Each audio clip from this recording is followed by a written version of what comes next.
My name's Joe. I've been a member here at Station 23-2 in Mullica Hill for 3 years now. I'm 22 years old. I'm a first-generation firefighter in my family. What really made me decide to become a firefighter was a large part of the force is volunteer, and someone has to step up and do it. And Mike Hughes, I'm 22.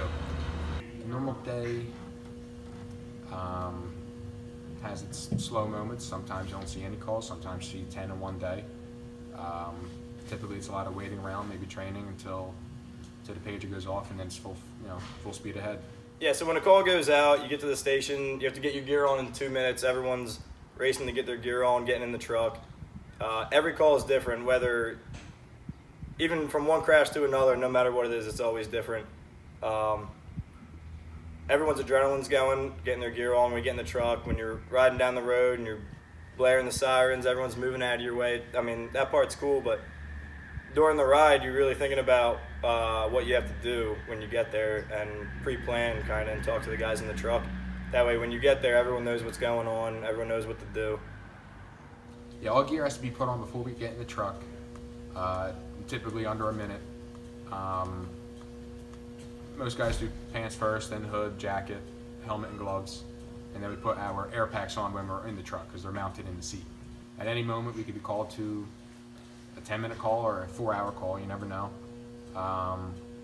But being a firefighter also, it always gives you something to do, friends to hang out with, and new experiences every day.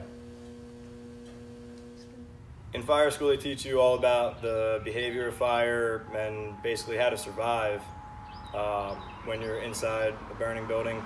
They teach you proper hose techniques. Fire school, yes. Each year there's classes that begin in the fall and the spring. I believe they're roughly 5 months. And once completed, you graduate with a Firefighter 1 certificate, as well as hazmat ops, hazmat awareness, and ICS 100 and 700. You start off learning about your gear and equipment. Then you start learning about reading smoke conditions, building construction, different techniques for fighting fire. And then after quite some time in the classroom, they take you out into the training grounds and do some on-hands training. When I went to fire school, we had a test every Saturday morning. Once a week, we have drill night. Every Tuesday night, we go over anything from throwing ladders on houses to search and rescues to car rescues or fire suppression. We go over a lot of it because you have to keep training and keep learning. There's always more to learn. When you think that you know it all, that's when you're going to start making mistakes. The first Tuesday of every month is a business meeting, and then every Tuesday after that is a different drill. Sometimes it's engine ops, sometimes it's rescue drills, a pump drill for the drivers, all sorts of things. You can become a firefighter at 16. You'll be a junior member. Basically, you'll be helping out everyone who went through fire school and everything. So you can't go inside, but you can still help out. To be able to pack up and become pack certified, you put the mask on and everything, you go inside the burning building. You have to go through fire school to become Fire 1, and that takes, depending on which course you go to, about 6 months. You go through all kinds of training. Every year we get recertified in CPR. You also learn that in the fire academy initially.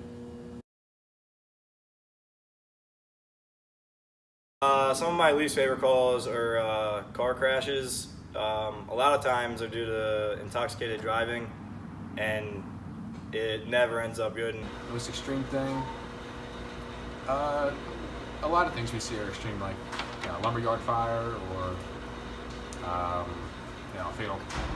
fatal car accidents, things of that nature.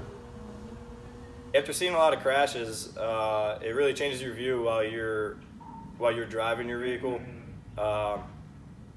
Honestly, I drive a lot more cautious now after seeing a lot of crashes out there on highways or even just back roads. They can really go wrong, so you really got to stay focused. I would say my least favorite thing about being a firefighter is just the fact that there's a chance on whatever call you go to, whether it's a crash or a fire or really anything. My worst fear would be somebody I know being the one that needs help.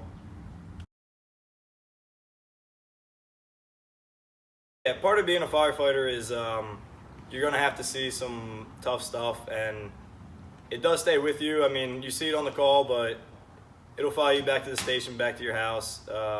It does stick with you in your mind. And it really just opens your eyes. It kind of makes you realize not to take the time that you have with your family and friends for granted, as these are accidents and they could happen to anyone at any time. When available, all members here are on call at all times. We're excused for work, but if we get a call, we're expected to show up and respond. Being a firefighter definitely has an effect on your personal life, whether you're eating dinner somewhere, you're out with your friends, but if you get a call and someone needs your help, you're going to have to pretty much drop what you're doing and show up to the station and go help whoever needs help. You have to be able to listen, comprehend. You need leadership skills. You definitely have to be accepting to learning new things. To drive a truck here, you have to be 21 years old and go through vigorous training, many hours with on-the-road training before you can drive the trucks. Here at our station, we have a tender, which holds 3,000 gallons of water. We have a rescue, a regular engine, a quick attack, a brush truck, a utility, a Humvee, and a boat. So I've met people here who will probably be friends for a lifetime, who I wouldn't have met without joining. At most firehouses around the country, everyone really is a team. It's a brotherhood. Everyone's got a connection. We share all the same interests, and we're all really here for the same reason. Culture of the firehouse. It has its ups and downs. Sometimes there's drama, sometimes everyone's friends. But at the end of the day, we get the job done, and that's how we like it. Yeah, I'm glad I joined 3 years ago, and I think I'm definitely going to stick with it my whole life. I believe all new buildings should be equipped with an automatic sprinkler system. They're able to contain or extinguish a fire before we even know they exist. For education, I'd say schools and township, schools, towns, and fire departments across the country do a pretty good job at educating children on fire prevention. I like to think that I can make a difference, and hopefully that me being there on a call, I can impact someone's life in a good way and save their life, or at least help them out in some way. 5 to 10 years, the fire service will be completely different than it is now. Every year there's new advancements in technology and equipment, and what we have right now is not the same as what we'll have in even 2 years.